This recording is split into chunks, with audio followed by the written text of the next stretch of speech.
All right. Welcome to the second part of the Game 3 podcast. This is the in-depth analysis portion where David gets to sound really smart and I got to say, okay. But this time, it might be reversed. This time, it's your turn to shine because we're talking about addiction. It's one of those buzzwords that you keep using that word. I do not think it means what you think it means. Most of the media, that's my reaction to them when they talk about addiction. Yeah, that's a good question. I've always kind of been curious about this. Even from like a non-psychological perspective, I've always been like, what is addiction, right? Can you be like, because there's a big debate over whether cannabis, marijuana is addictive, right? Right. And people are like, no, it's not addictive. And other people are like, yes, it is. And then it's like, how can you both be scientists and say two different things? All right. Can I speculate wildly with no credentials? That's you mean what's that called? Ultra crepidarian. Yeah. Can I be an ultra crepidarian for a moment? Yes, of course. Are you a crepidate?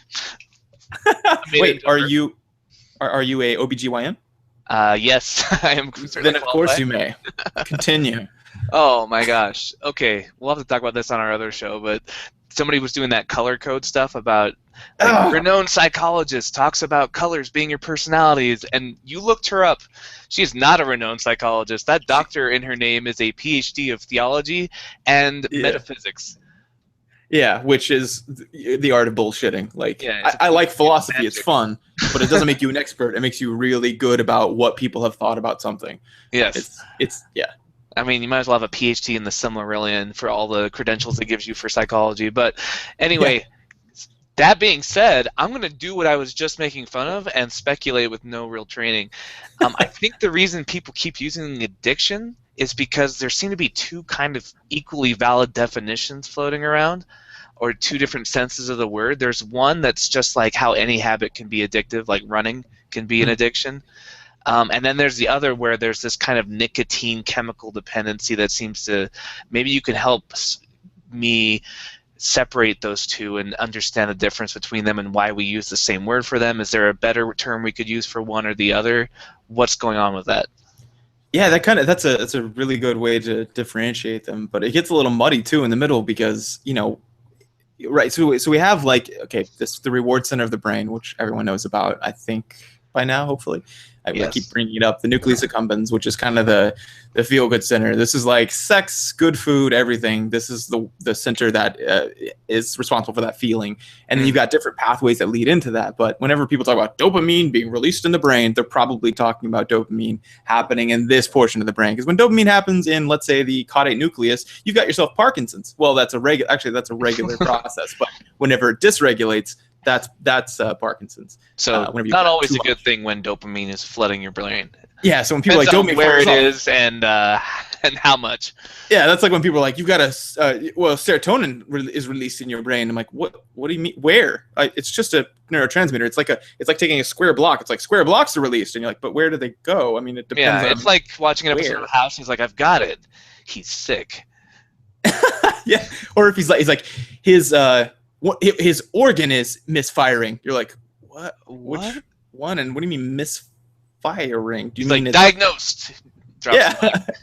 Yeah. So here, this is like one of these questions of like, okay, so like good food addicting? We tend to eat too much, sometimes. It's good conversation addicting. Yeah. Like these are things that if you find it pleasurable, then it's operating on the same system, right? And the only thing about drugs, what makes them like addictive, people say a chemical dependency, which doesn't mean a whole lot because everything is chemical in your brain, electrochemical. Yeah, as opposed to what, like the cyborg parts in your brain? Like yeah. Or this is the part where your soul drives it? I don't know. Like maybe that is the theory, but that's not in science. That's not the theory.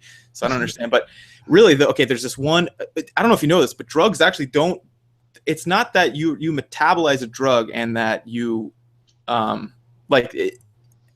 it does. What happens is it makes a regular ass normal system fire way too much, right? It's not that it like cocaine actually does something in your brain and it affects you. It actually causes a regular process, this feeling of like euphoria, to happen too much. Like it just empties. You have all these little neurotransmitters like corralled up, sequestered off inside of your neuron, and they're all waiting to be fired. And they're like, well, we'll be fired in the next 6 years, maybe, or not 6 years. It's probably like, the next month or so we'll be fired. It'll be fine. And then it's like someone running through and cutting all those sacks and be like, you're all free, go.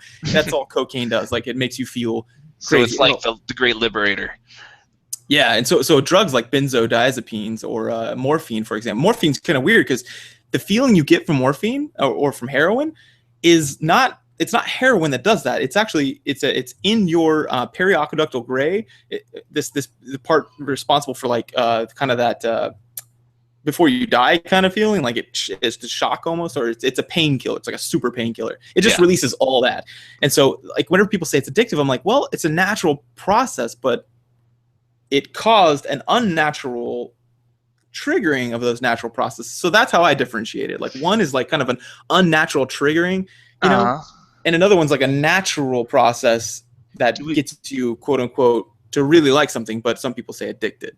Do we see any line up with those two distinctions where one of them, like where detox, like where your body kind of like freaks out as you're trying to get off of it, like, you know, where you go to a clinic and have to detox, like you don't, no one's like, oh man, I haven't played Warcraft 3 in like a week, I've been getting the shakes, I've been having a fever, like does that kind of line up too, like between the two kinds of addiction, like there's some that you actually have physical responses to and others where you just kind of like, oh man, I haven't eaten chocolate today. I'm a chocoholic. I'm getting headaches. Or... Yeah. Or people say I'm an alcoholic because I drink all day. Yeah, no, I'm not. No, I'm kidding. That's actually one of them. People say that, you know, they try to draw, because we try to draw hard lines in the sand because that's what the law wants. That's what people want. That's what, you know, diagnoses wants. But really, it's a continuum. So like, you can get a withdrawal if you like run a bunch or you do anything that's good for you, you know, eat well, and then go eat McDonald's and see how you feel. Well, that's like that's not addiction, but like that shows you that our body is an organism. You know, it starts to adjust fire for these things. It's like if you get up and work out early in the morning. Yeah. Or if you try and run in Colorado after being in Mississippi, it's going to be a bad time. A bad time. You're like, I'm having withdrawal of oxygen withdrawal. Yeah. And that happens. Like, it's like if you get up and exercise every morning at 4:30, which is my wife has started to do. Now she has a hard time sleeping in because your body actually, you know, it has a circadian, it has an inner clock, you know, as we say. And, you know, it starts going, oh, it's about that time. And so it wakes you up, and then it starts flooding you with, like, you know, things to wake you up, like a little bit of norepinephrine and, you know, kind of some stimulants. Just your morning cocktail. Yeah, but it's natural. But yeah, you can have withdrawal from that. Like people can become depressed after like being like losing one of their hobbies, for example. And a big part of that is because you're used to having these something trigger that pathway multiple times. But see, that doesn't really feel like what we're talking about. That's like kind of one end of the spectrum. Then you get like where clearly you're like after like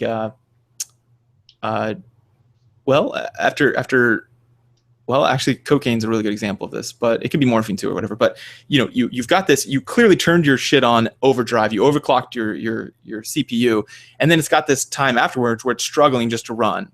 You know, it's like, oh man, we normally have all these neurotransmitters corralled up that we can, you know, kind of cut off and let them move across the little synapses, but now we don't have them. So you get this withdrawal of like, you know, oh man, everything sucks kind of thing. So, and then over time, if you constantly, you know, use these substances, your body starts to, as you start to take the first, even this happens even with coffee, unfortunately, like if you take your first drink of coffee in the morning, your body actually starts to counteract that. It's like, oh, let's slow down. Let's release some GABA, which is like what it is it's a suppressant, you know, it kind of like slows everything down in the brain. It's the pathway that's being operated on with like Xanax and stuff. So that feeling of like, hey, let's just chill out for a bit. It's that, you know. Right. It's your stoner brain. Yeah, and so that's why you get withdrawals. Like if you take heroin for a certain amount of time, or if, you know, even nicotine, if you take nicotine, or even caffeine. I had caffeine withdrawals when I joined the military because it basically, you don't get coffee, or at least we didn't. And I drank coffee before that. I was a cubicle rat, so I drank coffee all the time. So I got headaches and like I was a little moody. So it can happen, but so it's kind of a continuum. Is all I'm saying. So how does this relate to video games? Why are we talking about this on this show? Besides the fact that we're interested in it. Yeah, there was actually a question on the Facebook page, and I realized we talked about this episode like probably like 12 or 13 or something about addiction. And we've talked about what I think is kind of a gray area is where it's not like you know, like I'm a international sex slavering who like keeps the girls like doped up so they go into withdrawal if they try and run away. Like that's like on one end of the spectrum, right? And then you've got I enjoy running. I get a runner's high on the other end of the spectrum. We talked a lot with video games about the Skinner box.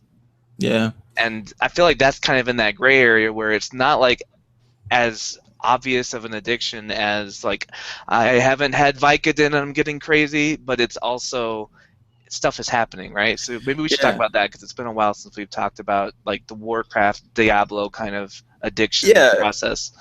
And that's the thing, like a lot of people, this is relevant in my literature a lot. We debate addiction all the time because video game addiction, they were pushing for this to be in the DSM. I don't know if you know that, like the Diagnostic Statistical Manual. Yeah, so like there was a whole work group, a group of psychologists who were trying to push this, and psychiatrists, but they were trying to push this idea of video game addiction because there's a gambling addiction, you know, and so they were trying to draw the same lines. But the difficulty is that gambling is often very bad for you. You know, you're spending money, you're doing these things, and you spend money with video games, but it doesn't require you to spend money to to engage in a video game, right? Until recently. Yeah. Fucking Spider-Man Unlimited. I keep buying those microtransactions. I really want to win. There you go. But you can play free to play. It's possible. So I think we would draw a line at like how much, and that's the thing with any behavioral diagnoses or psychological diagnoses in general. It's on a continuum. Everybody's got it when they're like, I'm OCD. I like my pencil straight. I'm like, well, you're right that's kind of on the spectrum, right? On a dimension of like a particularity where you like things very particular. And if it doesn't go that way, you kind of get very uncomfortable. I think your face froze. Hey, can you hear me? Hope my internet didn't give out. Hope that was yours. So I'm gonna keep talking, I guess. But okay, so OCD being on a spectrum. Same thing with like addiction is on a spectrum. Like you can be, you know, somewhat addicted to something, or quote unquote addicted. I don't know. It's just hard to draw the line of saying yes, you're definitely addicted, or no, you're definitely not at any one point. We lost David, I think. Am I still alive? I think I'm still alive. Hold on. I'm going to attempt to get him back, and hopefully we'll edit all this out. He's just making a really weird face down here.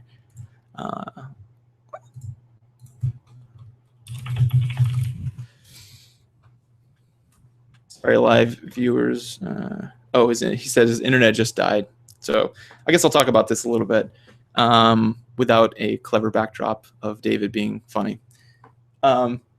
So video game addiction, people are trying to figure out if it is, but it's not that it's inherently harmful like, drug addiction is, or alcohol's kind of tearing down your body a little bit just to get the high that you want, right? Instead, this is something that's perfectly fine, perfectly normal. It's just that you can take it to too much limits. And if that's the case, then everything can be addictive and needs its own diagnostic disorder. But the reason why we're talking about this here is because someone asked about it on the Facebook page, and then I realized that a lot of people haven't, gone back and listened to our kind of early episodes, and plus, we only talked about in a limited sense, talking about Warcraft in general, World of Warcraft, and how that operates on those principles. But it does bring a bigger question of like, so in World of Warcraft, they hired a behavioral scientist, there was a behavioral neuroscientist to try to maximize the number of variables, and that kind of gets into this ethical gray area of, is that okay? Because what they wanted was people to play more often, or to play more frequently, so to pick up the control or pick up your, I guess, mouse and keyboard in this example, play more frequently, play for longer durations, which means, you're logged in for a longer amount of time. So like about maybe 30 minutes through, some people log off. They're like, oh, let's lengthen that. How do we get them to an hour? How do we get them to an hour and a half?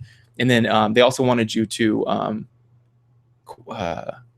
log on more frequently, longer duration. Oh, and less latency, which is a term we use a lot. And it just means time between sessions. So they wanted to cut that down. So instead of like every 2 nights at 8 p.m. to 10 p.m., now how about every one night, every night at 8 to 10 p.m.? That would be increasing the latency. Or how about twice a day? The daily quest, have them log in once and just check, these things. And so they hired these people to do this, and the way that the principles they applied are all these old school principles of like behaviorism, which is things we did with rats.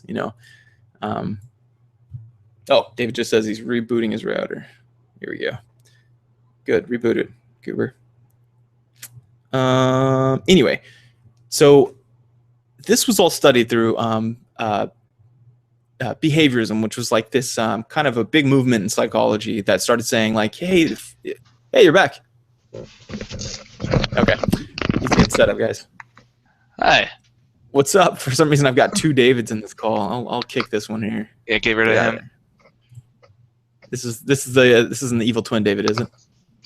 No, I would never have killed my do-gooder. I mean, let's talk about psychology. We're doing addictions. You were telling me how to manipulate people? You're telling me how to get people to pay money to play games forever? Yeah. I just kind of like talked a little bit about, you know, how behaviorism got started, and then talking about, I'm just introducing behaviorism in the Skinner box. So like in psychology, we got, you know, Freud was crazy, and then you get all these people just like shooting off their, you know, their hips. And honestly, psychology was a philosophy back then. It was classified as a philosophy. And then this guy came along, and this Watson guy, and he goes, "Hey, I train animals. I wonder if this stuff works on humans." John Watson. And so he goes, John Watson? John Watson. Because it sounds like Sherlock Holmes. Yeah, I don't think that's John Watson. Father behavior. Wow, I should know this. I did this the other day with, I have these brain farts all the time. Yeah, John Watson. That's right. I'm right. Okay. He's also Sherlock Holmes' sidekick, so that's probably why it was weird. Yeah. So this guy is like the smoothest dude, right? Like he marries one of his grad students, and she's really attractive. She like falls in love with him. He's like got some kind of like mystical powers, right? And so, but one of the things he does is he was just a hardcore manipulator, like for sure, because he was like, I know these principles that work on animals, and I'm going to apply them to humans. And he clearly did that before he did it academically, because he was the slickest dude. But what he did was he said everything has to do with stimulus and response, right? Like what if you could explain all of human behavior through stimulus and response, and forget all that id nonsense of philosophizing about these things we don't. I mean, because show me the ego in the brain. Show me what that means. Show me the id. What are these things? Goes up on an MRI. The ego turns red when you think about how great you are, how awesome you are, which is all the time. But no, yeah. So he was like, you can't point to these, so it's not a science, right? I need things that are measurable and observable objectively. And so he started measuring just behavior, just like we do with animals, like, oh, how do we get them to wash their hands? Well, successive approximations, which just means like, first you got to get them in the room near the sink, and you give them a little treat, and then you wait for them, and the second they step towards the sink, you give them another treat. Wait, what animals are washing their? Are you talking about your kids? No.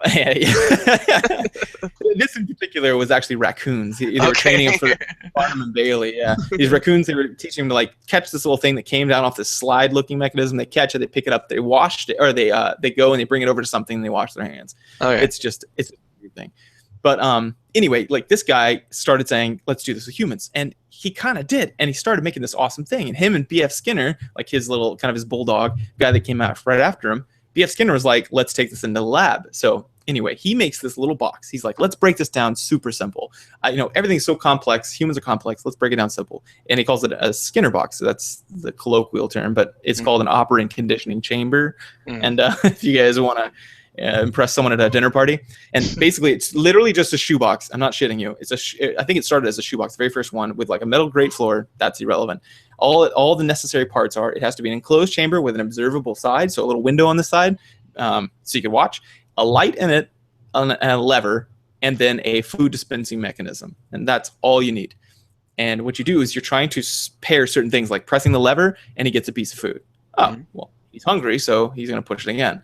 And after a while, they started getting more complex with these, because of course, if a rat's hungry and he presses a lever on accident and food comes out, and he's like, oh shit, he's going to keep pushing it. You're not breaking new ground here, Copernicus, right? Like, right. You get the idea.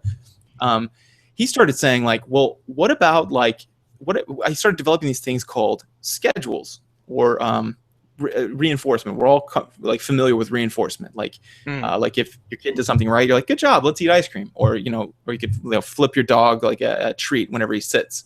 That's all reinforcing a behavior. Well, he came up with these reinforcing schedules, and the schedules are okay, but how do we get the maximum amount? Should you give it to him every time, or will that quote unquote spoil your kid, right? Or spoil a human? Like if you have a business, let's bring into the realm of video games. Do we give someone something every time someone kills an enemy? Do we give them XP? yeah, I mean, that kind of makes sense. But what about, do we give them a new sword every time? You know, like a brand new Yeah. sword? Do they level Probably up not. every time? Do they get a new epic? How frequent are the epics? The purples and the, can we color code them to have them have an association by a visual sight, like, oh, a purple dropped, awesome, or oh, it's just a white or a green. Yeah, yeah, and you want to create those moments of excitement, because excitement like that. Oh, that right there that's your nucleus accumbens firing off. Yeah. It's a good thing. Which is brilliant, right? Because you don't have to wait until they read the text, like, oh, what were the stats on the sword? The color creates excitement just seeing it. Yeah, and it's like it's like classical conditioning, Pavlov's dog stuff, right? Like, ding ding ding, the bell rings and you salivate. So then it's like, okay, but then you get these like someone linked a video. I think it was Calvin linked a video in the Facebook page, and it was talking about this guy. It was this British guy, and like he was really freaking out, making it sound like a conspiracy theory. But I'm like, everybody does this. Everybody does this. They just don't know they don't know they're doing it. Like, whenever you design a game, everybody has an idea and they make it, and then they just constantly like tweak things and change things until it gets more and more quote unquote fun, which is fun would be those, moments of firing off in your nucleus accumbens frequently and with greater intensity and possibly duration. And they're just going by feel. They play it and they're like, oh, that feels fun, which means, oh, I got rewarded for that. And they keep adjusting fire. This is just a more direct route to do that through principles we know. But okay, so there's different ways to do this. And one of the ones is, so first, the one we were talking about, where when you give XP for every kill, that's called a fixed ratio, which just means it's fixed. You get it every time. It's not like one time you get it, one time you don't. You get, and you don't know when it's coming. Every time you kill something, you're going to get XP experience. So that's a fixed interval. Then you've got fixed ratio. Then you've got fixed interval, and fixed interval is a little different. It's hard to translate through games, but this is for sustaining behavior. So like, let's say, David, you're hanging out and I'm going to manipulate the shit out of you. You're in our house, or like I'm visiting, and you start cleaning up. And then I go, oh, David, I say, you're cleaning up. That's really cool of you, man. Here, have a piece of pizza or something. I wouldn't do it so obvious. Usually use reinforcers by saying things like with an adult, it's easy to just socially reinforce through social principles. So just like that's really cool, man. I've noticed that you're someone who cleans up a lot, and it really comes through with your house. This place looks nice. Like, that's going to make you feel a little good. And if I do that on an interval, like every 5 minutes that you're cleaning, I do that. Humans are clever, so we can't do that exactly. But with a rat, I would feed it every 5 minutes. With an adult, you got to change it up. You got to be like, man, you're still cleaning, beast mode or whatever. And then 5 minutes later, you do it again. Games can do that too, right? They'll, like in Assassin's Creed, I'm playing, and while I'm running around, I've got my naval missions going on in the background. So every 30 minutes, a ship comes back with some gold, and I'm like, okay, it's been 30 minutes. Where's my gold? It's not super exciting, but I like to know it's coming in. Yeah, that's a perfect example, actually. I was just trying to think of one, and I was like, man, this is tough, because game designers don't understand this one. I can tell. Most don't, because they don't put it in. And you need this. This one is great for sustaining behavior. So whenever I would work with intellectually disabled clients, I worked at a facility. There was one guy who he would lash out at people. So I wanted to sustain his good behavior while he was in the group learning how to write. They're learning how to write and use letters. And so anytime he was good, he's got that distractor of writing. He doesn't have to look up and start yelling at people and going crazy and trying to bite people. But every first it was every minute, then it was every 5 minutes, and I would lean out the schedule, but I would give him a treat. Like, he liked these Doritos, so I'd give him a Dorito, just a chip. And I'm like, hey man, you're still doing great. Fantastic. Here, take a Dorito. And that does two things. One, it's like Pavlov's dog. Every time he sees me and I'm talking and saying, hey man, good job, because he didn't care before that. He would just be like, what? They're like, we tried talking to him, he doesn't listen. I'm like, well, he's literally retarded. So yeah, you can't just talk him through it. You have to give him something while you do it. Couldn't reason with him. It was weird. I know. And so then anytime he saw me, he, just like Pavlov's dog, he was excited. He was like, oh! And anytime I said something nice, he loved it, fired off that nucleus accumbens. But more importantly for our example here is I reinforced it with the Dorito. He loved it. He lick his fingers. And he starts spacing out the intervals. And pretty soon, within you can't just every minute keep feeding someone a Dorito. No, within a week, I had him doing it all the entire hour session. It doesn't take long if you're clever or if you're trained in it. But and people are like, oh, you're a miracle worker, and I'm like, just behaviorism. It's not. And that's what Black Flag does. It's or Rogue, Assassin's Creed Rogue. Like the first missions, the ships come back in 5 minutes or 2 minutes. and then now it takes them 45 minutes, an hour. But I'm just kind of like I'm used to that behavior now. So I always check back in with my little ship center, and I send them all off on their missions, and I just as I'm doing my little stealth stuff, it'll be like, hey, you just completed a mission. I'm like, cool. Yep. It's all going according to plan. Exactly. And think about like Candy Crush too, right? Like where you get a new whatever it is. Yeah, I never played it because like I was upset by the fact that they're trying to manipulate me, and I'm like, no, I'm paid to manipulate you. I don't pay to be manipulated. But no, so the fixed intervals thing is something almost nobody uses, and they almost all do this. So an interval means like a certain amount of time. So you can have a fixed interval, which means every it's every 5 minutes you're going to get it. Then you've got a variable interval, right? There's only two terms here: four terms: variable and fixed, and interval and ratio. And variable means like you don't really know. Fixed means you can set your clock by it. Interval means amount of time, and ratio means based on your behavior. So anyway, so right now we're talking about so fixed interval, and then variable interval. This one's important too. Fixed interval is really good at getting a behavior going up quick. So like whenever I give him the Dorito, he was like, well, shit, yeah, this works. And and you don't even need to punish. Like, so video games shouldn't be punishing. Like you shouldn't be punishing your people, because then over time, Nintendo Entertainment System, 1980s games. Exactly. Like, yes, we'll come back to it, but if we have alternatives that are more repetitive or more attractive, we're going to go to those. But so video games are a perfect example of shaping behavior with only reinforcement, which is something that behaviorists can do, and almost nobody else can. And they're all like, you can't do that. You can't raise a kid without telling them no. And it's like, you can. We often don't. You want to also mix in some punishment, but you can. It's very easy. But on these games, so interval. Here's the advantage of using time. Right. So right now we're talking about those ships coming in Assassin's Creed, or we're talking about Candy Crush. You get your little whatever it was. Your life.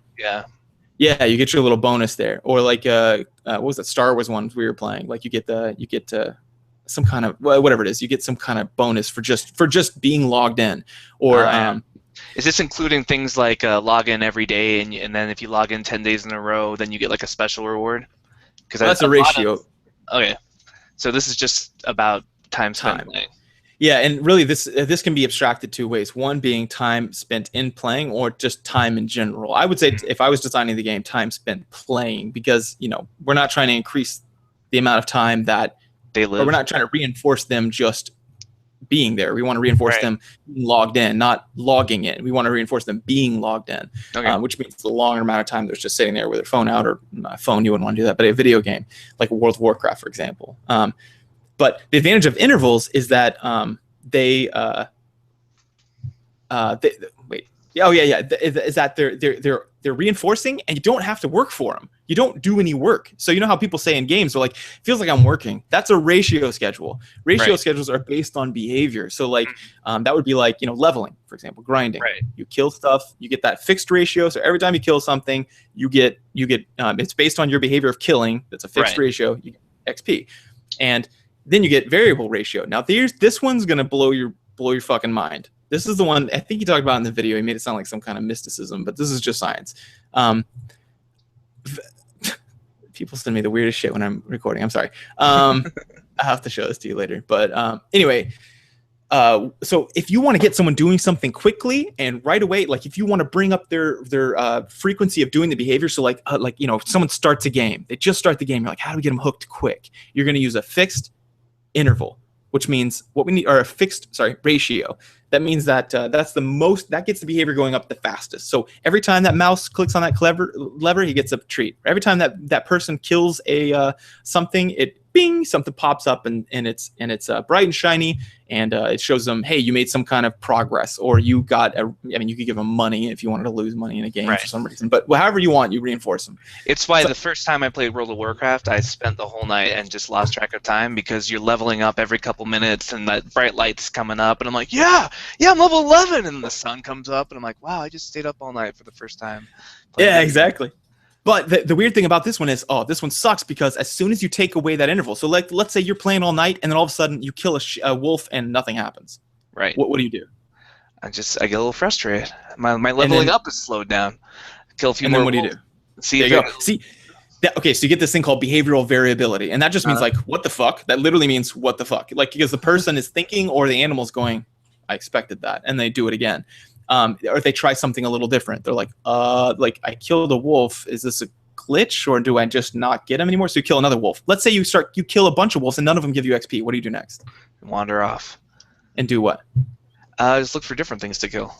Yes, exactly. Like you try that same thing, but on something else. And so when people are like, my kids just do whatever, and they end up doing something else, and then they throw a bigger fit, or they broke something. I'm like, yeah, they tried something else to get what they were trying to get, right? Right. Or a gamer, they're going to do that, and you can work with that. Like behavior variability it's a law. We know it always happens. It's amazing. If we get someone past a certain frequency ratio, then it will always happen. Sure, free will's a thing, though. Yeah, right. And so, but you can use this to your advantage. Like this is what game designers need to focus on. You know how when we say like that sense of awe and wonder and trying things out, that's this. So like Super Mario World 3D, that game I'm playing, you're doing things a regular way, and you encounter a new obstacle that kind of looks like it should be set up on the same schedule, and you try to interact with it the same way as you used to, like jumping on it. That didn't work. Then I looked down at the gamepad. I was like, I wonder if, and so I clicked on the gamepad with my finger, and it manipulated the object. I was like, holy shit! And that felt great. You get this huge burst of reinforcement. You get this huge burst of dopamine in your nucleus accumbens, which is reinforcement. And suddenly I was like, this game's cool, and I feel clever, and everyone's great, and you just manipulated. Anyone that's played through Portal 2, they set that up really nicely, right? Like they're like, here's how a portal works. Here's how a second portal works. Now you've got a weird new surface. What does that do? Figure it out. And they don't hold your hand, but they introduce every so often a new element that you've never encountered before and just let you figure it out. Yeah. And I ran hundreds of participants, or I ran 100 participants through my study, and they all did that. They all did that. I did Portal 2, and every one of them sits down, they shoot the white surface, then they go and they see another surface, and they shoot it.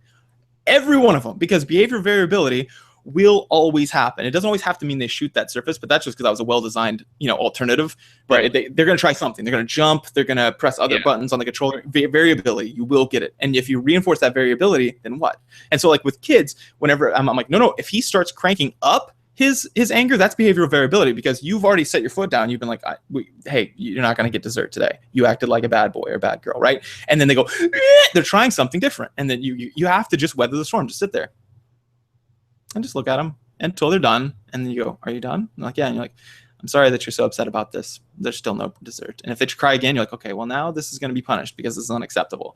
You're going to have to go to your room if you continue crying. And, if you're just a system that they have to work with, they will respond. Yeah, they'll figure out the rules and the mechanics, the physics of this world that they're in.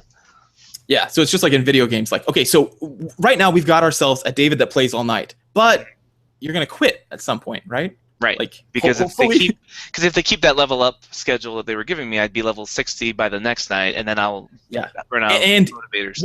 What's your greatest enemy? Satiation. That's the last thing you want. When the rat gets full, he's done pressing that lever. When the human gets done with that game, they're like, okay, I get this game. You just kill wolves all day. This is crap. Yeah.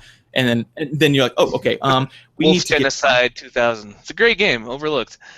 Yeah. Liam Neeson did the voice acting. And satiation, because if every time you get XP and every time you spend that XP a certain way, you're like, well, this is boring now. I know how to do this. You need to add in a little different, something a little different. And as a game designer, the best thing you want is someone playing the game without being reinforced. Right? So the absence of a reinforcer. Reinforcers can be a finite resource in a video game. Eventually, I'm going to have all the skill points I need. I'll have maxed out all my trees, or I'll have all the best gear, or whatever. Exactly. So you can enter in if you want to do that, enter in variability. Okay, so you start saying, all right, so now it's not every time you kill an animal, it's every few times that you get XP. Now that would be a bad idea because we've already got him on the fixed interval schedule. He's loving it. Let's add in a new one. So let's make a thing called, leveling up.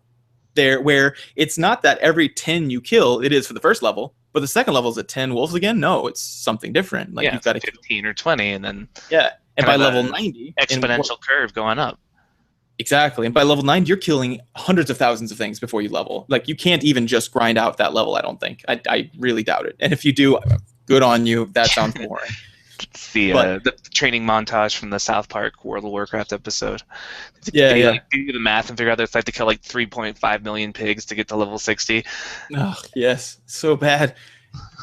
So actually, sorry, I misspoke when I said variable. That's not a clear example of a variable. That's still a fixed. It's just leaning out. We call it leaning out the schedule, which means you slowly, like whenever I gave that individual Doritos, I started going up to, set my watch to 2 minutes. And then actually I went straight to 5 minutes because he worked so well. But I could have went to 2 minutes, then to 3 minutes, then to 4 minutes. It's fixed, but the rate at which it's increasing is changing. But it's still fixed. He knows that every 2 minutes, whenever that new condition is present, you're going to get it. So like Right. they're leveling.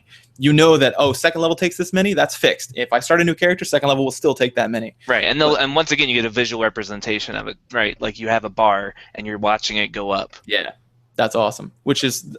That's called, there's a few different words for that, but it's basically the sunk cost fallacy, but backwards. It's called the endowed progress, which means I put time into it. I want to see that keep going, right? Mm-hmm. And also it operates on sunk cost fallacy because you look at it and you're like, gosh, I'm almost to level 20. I could quit, but I think I'm just going to keep playing, which everyone has done.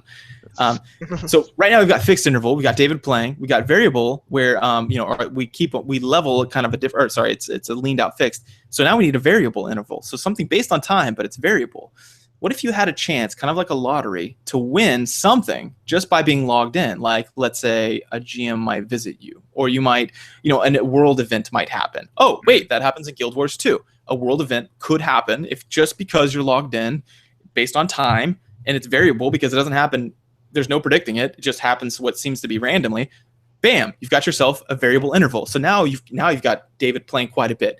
But he can become satiated on either one of those. Let's start talking about behavior. Let's reinforce, or we did reinforce behavior. Right now we're talking about variable interval. But the best way to get someone to do something continuously without any reinforcement, without the game designer having to work in any kind of way to reinforce it, is called variable ratio, which if we use our terms we just learned, that means unpredictable, variable, and ratio means based on behavior. So unpredictable, based on behavior. And this is the one, as a parent, I use all the time. Like once I've got it into place with fixed, and I'm like, okay, got the fixed interval or the fixed ratio. Now I'm gonna go to variable ratio, because this one, man, as humans, this is how we get superstition. This is how some scientists believe we got religion. This is how you make pigeons dance. This is how you make pigeons dance. This is how some scientists thinks that we got magic. Some scientists thinks that we believe in all sorts of things based on this. And we can reliably do this, not only because we did this with pigeons and people thought bullshit, but watch. Variable ratio means like you randomly, remember variable, seemingly randomly, based on behavior. So like what we do is we have a pigeon or a rat. Let's say pigeon because that's a classic example. This pigeon pecks this little hole, and when he does, he gets a thing. A little food comes out, and it's fixed. It gives it to him every time, but then it stops. And he's like, well, it's on a fixed ratio, so every time I pecked it, I would get it. So what does he do? Variability, pecks again. He pecks again. But let's say you killed a wolf and then you killed a sheep and that didn't work. Pretty soon you're like, well, is the game working at all? You might check your connection. You start varying a little more. You start trying different things. So this pigeon would be like, what the hell? So he pecks the light and then he pecks the hole. And guess what? It just so happened that this one was the variance was going to be 3. So it was 3 pecks inside. And he just so happened to have pecked that light before he pecked it the third time. And he got the food. So now he thinks, he doesn't think, but he's an animal. So let's say he can think. Let's say in his little pigeon mind, we could put a little voice box in there, like up. And it says, oh, now all I got to do is peck it twice, then peck that light, and then peck the hole. Great. And so that's what he does the next time. Guess what? It doesn't happen. And then he goes, I already know because it happened once, and I'm not a scientist. I'm just an organism. That it happened once, that it happened. It should happen every time. So now I'm going to do the 2. I do the light. I do the hole again. It didn't happen.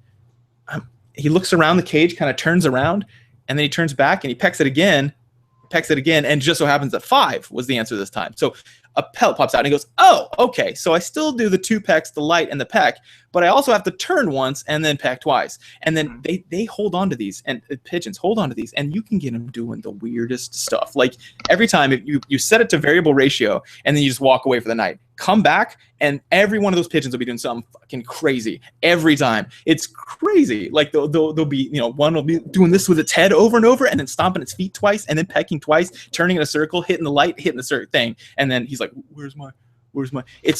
We're so hardwired to think that this is causal, that things we do are causal, that we don't understand that variability happens. And and before you laugh at pigeons, right? Like, how many times have you not stepped on a crack so you don't break your mother's back, or knock on wood, or throw salt over your shoulder? All of these little superstitions probably originate just like with the pigeon, where two things happened at the same time and we assumed causation. Right. Yeah, I mean, absolutely. We manufacture this in the lab on a regular basis because, as behaviorists, myself included, we got criticized for that. It's like, yeah, I can do it in a pigeon, but people know the difference, right? No, we did this with college students. We've done it with adults. We've done it with doctors and lawyers. We've done it, and predominantly in athletes, it seems to happen a lot because it's based on a big win, a performance. Right. Yeah, like the lucky pair of socks that you wore during the big game, and now you have to wear them for every game. Yep. There was two largest classes that were superstitious, and one of them was athletes, and I can't remember the second one. It was something crazy like lawyers or something you wouldn't expect. Something where there's a lot of, no, that makes sense, like high stakes, big case, a lot of prep time for one big payoff. Exactly. No matter how smart you are, and lawyers are arguably very smart, it doesn't matter. We're suckers for this. And college students, including honor students, there was no change. We are hardwired for this. So what you do is variable ratio. Like if I'm trying to get my kid to do something, what I'll do is so like I'll be like, hey, solve some math problems because I want to get him better at math. He starts solving, and the second one I go, hey, great job, or I'm like, hey, let's take a little snack break or whatever. And then I wait and I let him solve some more, and I come up with a random number like 7, and then gets it. Oh, hey, here you go. Here's another snack. You're still doing so great.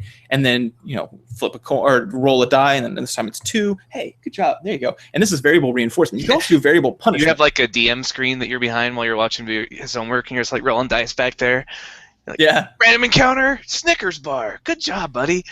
It works, man. It works. And so this happens in a lot of RPGs based on loot drops, right? Like right. You don't know which Blizzard was brilliant, or Borderlands. This is why people play Borderlands. You want to see what kind of gun's going to drop.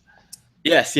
So that's variable. But raid bosses are going to be a ratio because it's based on behavior of killing that boss, and it's fixed because every time you kill that boss, you will get some kind of drop, and so it's a drop. But then what drops is the variable ratio. Like, is it going to help your class or not? So you're just like, oh, and what happens? Soon you've got people raiding the same fucking content for like 10 years, just without being reinforced or with being very rarely reinforced. Sure. So, like a more modern example, Destiny, right? Like that's kind of their model of gameplay is raid bosses, randomized drops, and you can combine these two, right? Like you can do the fixed intervals and the ratios and the you want to do all of them because like in Destiny, you're gonna get some like random bullshit currency that you can save up and eventually trade in for something, but you might luck out and get the kind of gun you want. So it's the same kind of thing where all these things are happening at once. The funniest part is I heard some developers talking about games, and people don't understand human behavior, and they try to explain it. And so they'll say stuff like, well, it's just the me generation. They're all greedy, so you just have to throw a bunch of shit at them. So make a bunch of good content, and then just scatter around. The tried and true, the younger generation is shitty compared to the older generation school of thoughts. It's always worked out.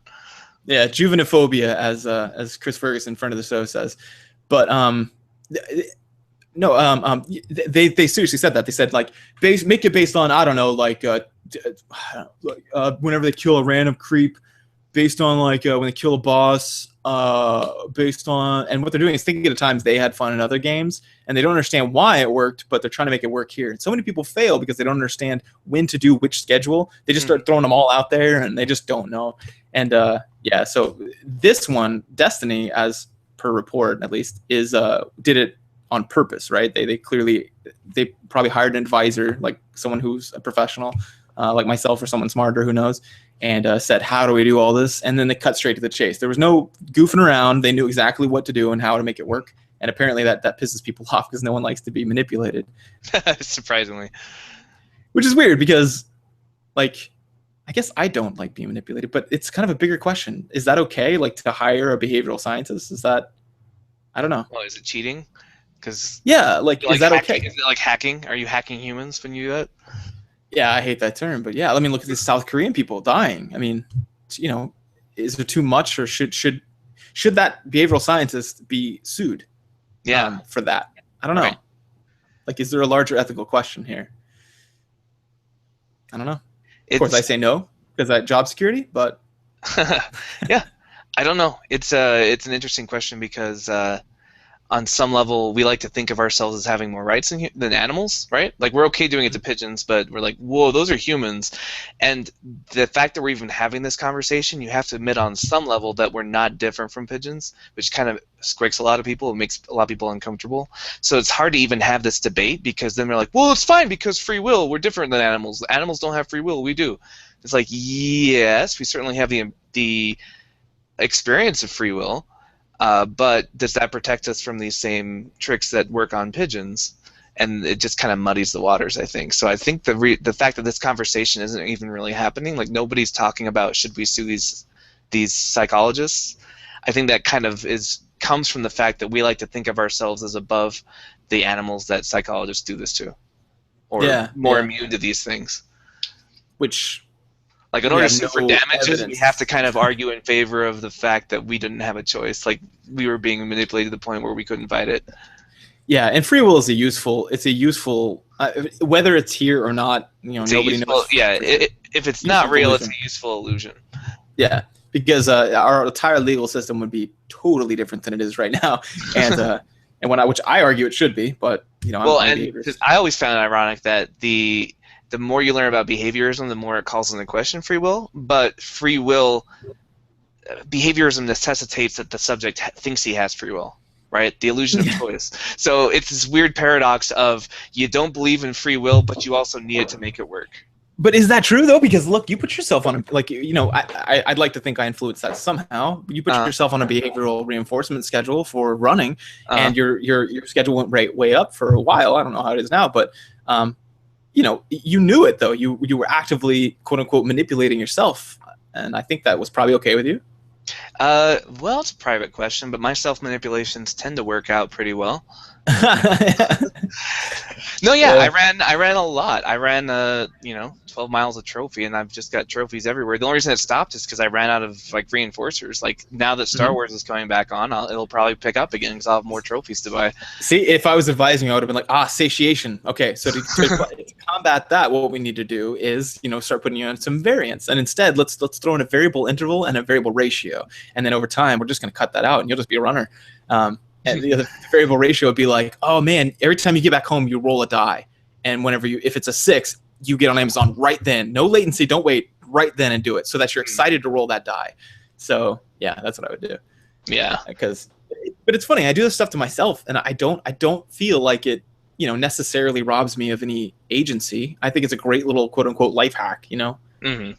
So, I mean, I've increased working out. So how do you feel about games that, like, I know you don't like being manipulated, right? Like, you don't play Candy Crush because it's so blatant about it. Like, is there a certain level where it's subtle enough that even though you're aware of it, like, they've made an effort to hide it, and you feel like, okay, thank you for respecting me? Yes, absolutely. Like, my wife and I do this to each other, like, on a regular basis, these sorts of manipulations, and I like it. I love it. Like, if she's like, oh, hey, she walks in, she's like, I noticed that you're doing laundry. That's cool. And I'm like, wait a minute. Is this going to be a fixed interval thing, or is this a variable ratio based on my behavior? Or are you just reinforcing me being a good husband, which would be an interval? Because I'm always a husband, but I'm not always doing laundry. That's a behavior. So you're always second-guessing each other's compliments. Sounds great. Yeah, but it's great because then you laugh and it's clever. It's almost like whenever, when you set each other up for jokes and you'll say something like, oh, that's great. I'll just wait 4 years. And I'm like, why would you wait 4 years? And you're like, because that's what you do. And I'm like, oh, like it's funny. I like it. It's clever. So like the same thing happens with me. I don't mind in a video game where like I'll be playing something like Arkham Knight, and then it pops up randomly. It's like, you've been playing 1 hour, you get a trophy. I'm like, what the fuck? Oh, nice. Well played, Arkham Knight. Well played.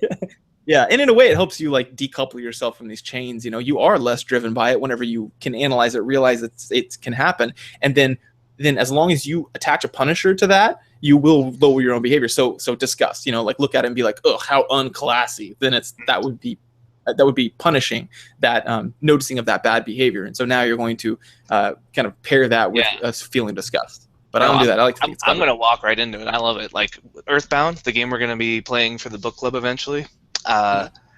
There's a really rare item called the Sword of Kings. It drops 1 out of 255 encounters with a certain specific enemy in a certain area. Wow. I went several playthroughs to that game without knowing that sword existed or where to find it, and then one day it just dropped. And then like a freaking pigeon, I was just murdering every Starman dude that came by, because every time I play that game now, I'm like, I know I'm just gonna plan for like a 3-hour Starman genocide because I'm getting that Sword of Kings. I don't even need it, but the fact that I know it's there and that it's rare, I want to buy into that. I want to buy into that kind of. Just scrolling by. No, okay. Here's my if I'm gonna do like a off of my huge rant that I just did, because I'm really excited about this stuff, if I'm going to do a close off, it would be this. If you want to introduce fun, if you want to reinforce behavior, that's great. Intervals work great. Fixed things work great. But if you want to reinforce or introduce a subjective feeling of quote unquote fun, variable. Do variable, like variable interval, variable ratio, hopefully variable ratio, because that is what people perceive and report as fun. So like, if like, let's say we're going down a water slide and we keep going down this water slide, and then one time you get this crazy high and you do a flip and you land and you're like, whoa, like that, those moments of like unexpected extra fun are what are extra kind of burst of activity in nucleus accumbens we describe and subjectively say is fun. So if you're going to make a game design, you want to add in variance, and that's why I think Blizzard, in their most recent game design philosophy, when they came out with Hearthstone, they said it's all about randomicity, and I was like, that sounds weird, but then I thought about it, and I was like, oh, that's actually brilliant. Yeah, you want it to be fun based on that. Now, there's a lot of things you need to be careful about, but I'm just saying, if you want to maximize fun, that's what you're going to be manipulating there. Yeah, like so, you can. And there's a scale, right? Like Blizzard's got the packs, you get randomicity there. You've got the actual cards themselves have mechanics where they'll randomly attack things or throw bombs around or whatever. That's like one place on the scale. Then you've got your Mario Party way on the right side of this, where it's just like, your birthday was in June, have a star. You lost the most mini games, have a star, and it becomes so random that there's no controlling your destiny anymore. So you might as well be just throwing darts at random, and that becomes less fun or more fun if you just embrace it, right? Like if you just don't care, like you're not playing. It's not an esport. Well, yeah, if you're not playing to win competitively, you want to cut out as much randomicity as possible, which we talked about in Smash Brothers. Like, because nobody wants to be the better skilled opponent and then lose. That's frustrating, and it's also a little demeaning. If you take your competitive nature seriously and you win by like a blue shell, you should feel ashamed if you actually feel happy. Most people don't. They'd be like, well, I got a blue shell. What are the chances? Yeah. And so Nintendo adds in a lot of randomicity because they want people of different skill levels to be able to sit down and have a random amount of winning, a roughly equivalent a chance of winning. So, yeah, I mean, obviously, if you're displaying your skill, you want like a fixed rules, very tight settings. But is that fun? No. Is that fun? No. Is winning fun? Yes. But how do you equal those out, winning and losing? 50-50 rate, Americans just don't seem okay with, A lot of people quit Here's the Storm, StarCraft, because it's 50-50. So, I don't know. There's got to be a better way to do that. That's a different topic, though. So I feel like we've addressed the question about addiction. Anything else that we should cover before we wrap it up?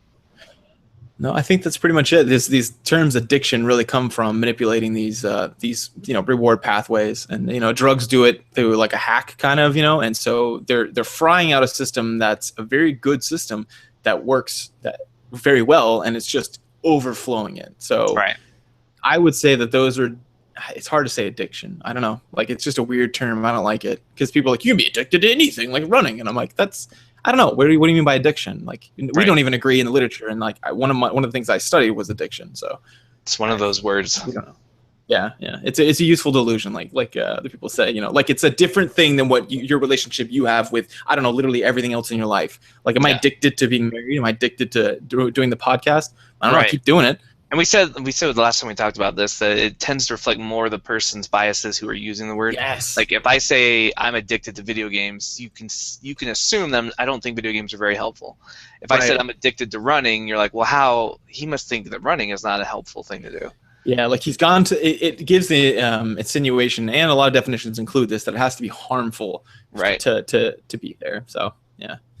But yeah, addiction. That's hopefully that helps demystify it. If you guys have any specific questions, this is something that I actually am very well read on, so I can hopefully elucidate something. But yeah, if you have any questions, like if you're a game designer and whatever, I've already helped that one girl who wanted the pro sociality, but I didn't really help her, so feel bad about that.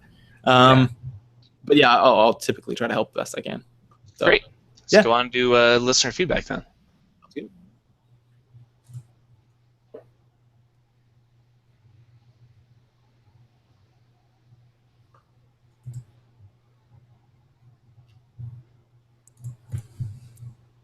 Let's see. Gotta pull up iTunes. All right, so this is listener feedback. The section where we talk about our interactions with the community. There was a lot on our Facebook page. I know that right off the bat. One, because we had a guest last time, and I don't think we did feedback, did we? No, we did not. Yeah. So. Or maybe we did. Who knows? And we're back a week. Oh, God, hold on. This. Every time I open up iTunes, it starts downloading everything. And iTunes. Yes, you must want to download all the Adobe Flash or whatever. yeah, and it's just like, oh, you missed like 13 episodes because you don't use iTunes. I'm assuming that's because you want to listen to them right now and just download them. So we had Really a helpful. comment on our Facebook page from Brian, and he is talking about the book club. So he says we haven't seen any discussion for the next game, and he wants to kick it off by saying that he would vote for Earthbound. He's not played either that or Final Fantasy VI, but Earthbound is on the Nintendo eShop, and he really would like a chance to play it. So, yes, Earthbound. What do you think, Jeremiah? Yeah, let's do some Earthbound. That sounds great. I need to finish that game. I started it and not beaten it like 6 times. Okay, this will give you a schedule of reinforcement. Yeah. I will work to put out a reading schedule for Earthbound. I'm thinking July and August. We can just do like a kind of a 2-month end of the summer wrap up to make it a little easier for everyone's schedules, because getting everyone together for the bonus episodes can sometimes be hectic. But yeah, we will get that going. I think Earthbound would be a fun one to do, especially because the fan-made Earthbound 4, Mother 4, is coming out in October, I think. So we can get people pumped for that after they play Earthbound. Sounds good. Man, we get weird comments. Why does people... Huh, okay, so we got a lot of comments on our YouTube channels. Why people watch a lot of YouTube of us? It's pretty weird. I thought, I mean, way more podcasts, but like people were like adding +1 and then what's this? Okay. Anyway, people are just saying random shit on our YouTube. That's not very reinforcing. That is not very reinforcing. Keep it up, guys. Wow, thanks for all this random shit. No, I just lost it. Sorry, I pushed the wrong button. I clicked on something. I can't figure out how to get back. I feel like an old person right now. I clicked on something and I hit back, and it should have went fucking back. And then how do I use the YouTubes? Where's the YouTube button? Anyway, it doesn't matter. I'll have to get into that later. But a few people said hi, hello, and this one added a link to something, and then blah, blah, blah. But it was nothing like substantial. So hello everyone who said hello. But Facebook page. Oh man, there was a lot. Oh, so I guess we'll just have to grab the highlights. But one, yes, definitely. Earthbound sounds great. It sounds like the next one. I'm sure we'll throw up a reading schedule at some point. Yeah. We have a couple topic ideas for show topics. Patrick wants to know about video game movie tie-ins and why they always suck. I'm sure we can talk about that plenty from both the psychological and the storytelling angles. Calvin wants to know about promoting sociability in MMOs. That could be a cool topic about how to like increase teamwork and increase guild forming and raid bosses and stuff. Definitely, yeah, that would be a very interesting one that I could talk about. On a silly note, I thought this was hilarious. Did you see the poster one? Yes. The Batman lost all my drive. It says lost all my fucking time. I do not know where my time has gone since I bought Arkham Knight. It's like a blink and a week goes by. I'm scared and confused. My girlfriend left me and I lost my job. Oh well, at least I'm Batman. YOLO.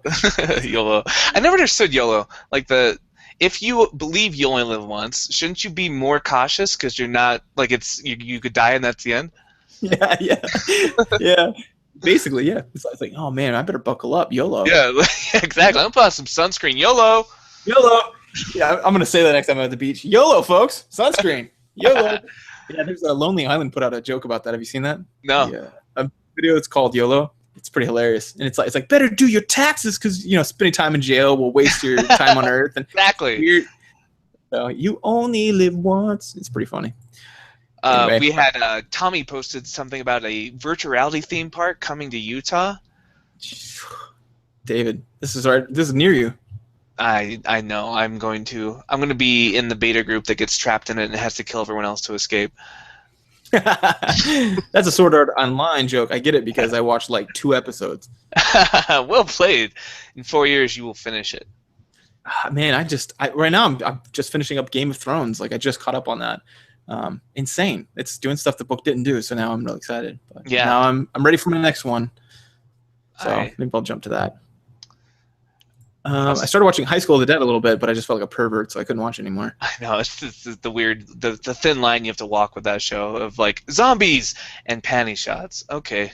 Yeah. Okay. Japanese, settle down. Settle down. Settle down.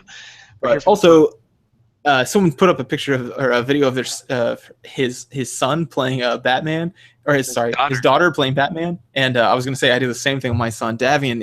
It's fucking hilarious to like watch a child, like I have a 4-year-old, right? He just turned 4, and he's just standing on top of this like up on the rafters watching these people, and he's listening to them, and they're like, I hope the Batman doesn't come, and he's like, nah, he's way away from here. And then he goes, and my son he goes, I will come, I'm here. And let down.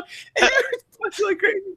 It's hilarious because he comments to the game like he's actually Batman. He does the voice. It's hilarious, the weird stuff he says. He's like, "Welcome, I'm here." And it's most of the time it's that like horrible trash talk stuff. You know, he's like, maybe you guys didn't think that I drive with the Batmobile, do you? And then he hits the LB and like summons it and hits it. But it's all serious. His face is it's hilarious. If you don't have your kids play that game, you need to. Although there's a couple cuss words, so be careful. And it involves not killing, but incapacitating people. So yes, with missiles. Violence does not affect behavior, so fuck you. Cool. Yeah, that was hilarious. No new iTunes reviews because people don't like to give us variable reinforcers anymore. Yeah, you should variable. That'll be variable interval, I guess, or maybe ratio if you do it based on us setting out us putting episodes. Out podcasts, like encouraging us to continue this.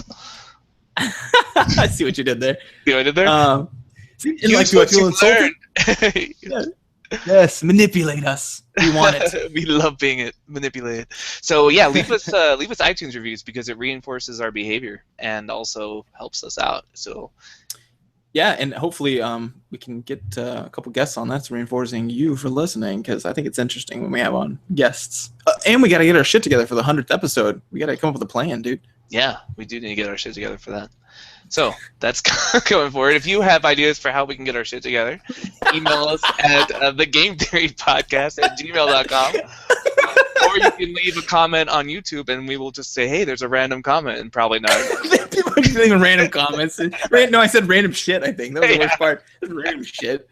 No, I mean, it really was random. It wasn't like, hey, guys, here's the thought, or here's what. It was just like, I was like, hi, or hello. Or this one guy goes, how can I join Have No Mic? And I was like, what? So, how do I podcast? Yeah, because Google posted on Google Plus, and for those random people that are on there, like, you know, it might pop up on their feed randomly because I put it for the public. Yeah. And I'm like, oh, Hangout. I would like to hang out, but I have no mic. I can see where the confusion is. Except you can't join ours. It's just for watching. So whatever. Yes. Anyway, well, cool, guys. Reinforce us if you can this week, and give us an iTunes review or something. But also keep up the great work on the Facebook. That's going.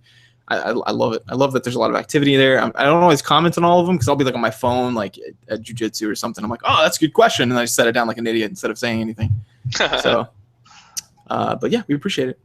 Cool. So, do you wait? Hold on, I just gotta click on my phone. I wonder if that was someone saying something. I think it might have been some more random shit. It's just random shit. Oh, it just says hi. So, if you guys want to tell us hi, I guess that's what the YouTube is for. Oh wait, no, it's Johan, so he's probably joking. Oh, hi, Johan. Cool.